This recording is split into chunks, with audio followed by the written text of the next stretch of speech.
Hi, I'm Taylor. I'm a yin yoga teacher, and today I'm going to demonstrate how to do the forward fold caterpillar.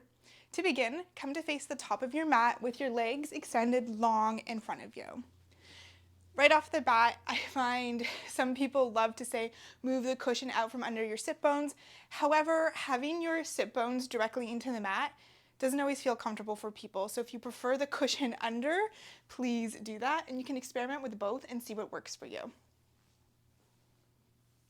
You want your shoulders to begin stacked over your hips and your legs to be soft. Your knees can bend slightly. You're allowed to let your legs roll off to the sides. We don't have to hold steady like an active or vinyasa style practice.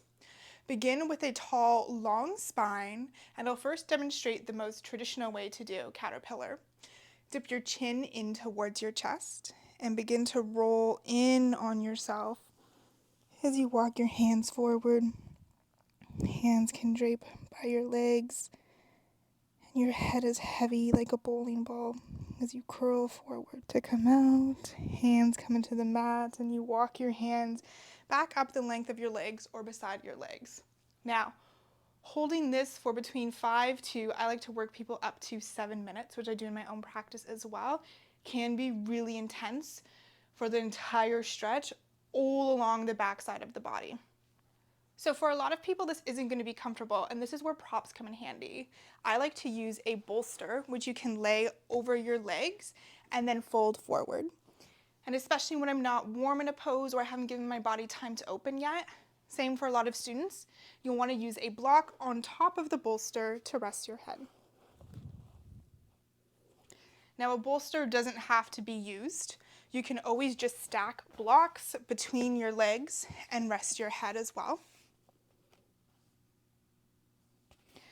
Or if there is any back injuries, you can always use a bolster because you're going to want to keep the spine long instead of rounding forward.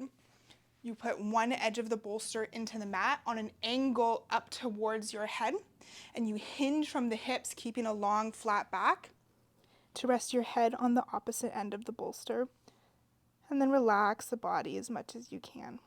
Another really important thing to keep in mind in your own body or with your students, especially in forward folds, is to notice if you're rounding into the low back and shooting the low back out behind you.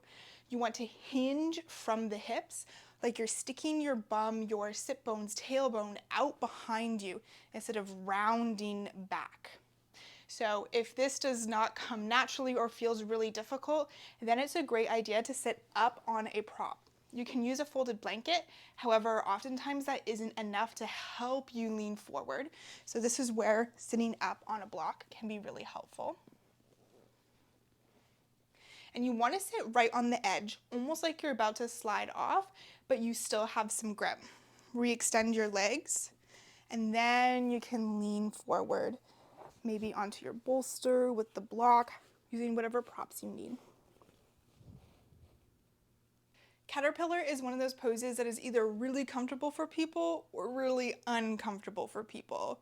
It works deeply into the hips, the sacral, and the root chakra, and it's for this reason that it's such a grounding pose.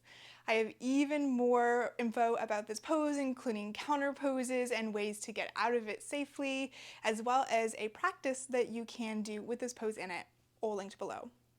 Thanks for watching. I'll see you again next time.